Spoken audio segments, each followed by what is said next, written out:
भैया अरे जय राम जी की आप सबका अनुपम ब्लॉग कॉमेडी में स्वागत है। भैया ये हमारे साढ़ू जी हैं, तो इनका एक चैनल है अनुपम ब्लॉग के नाम से है। आप सब जाए वीडियो देखें और सपोर्ट करेंगे उनके, और इन्हों की हम कॉमेडी अच्छा बने कीजिए। तो भैया भाई हम सब आइए, कहाँ जानते हैं? भदोही। भदोही आइए, पीछे वह स्टेशन दिखाता है। अब भदोही स्टेशन। भदोही स्टेशन पीछे ट्रेन है, पीछे स्टेशन है, ट्रेन आए जाए। और अभी हम सब आ रहे हैं, मतलब स्टेशन घूमे भदोही, यहाँ आए मतलब पेट एक पेपर है, पेट का पेपर है भैया। क्या करो भैया, कमेटी वाले थोड़ा उल्टा सीधा हो जमान।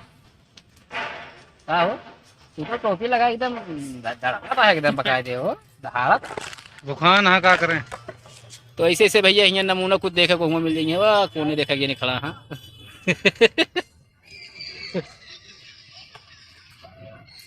तो भैया आप सब जरूर कमेंट कर दे करिए भैया, आप सब कहाँ से है कहाँ से ना है, रिप्लाई सबको दे देगा बराबर।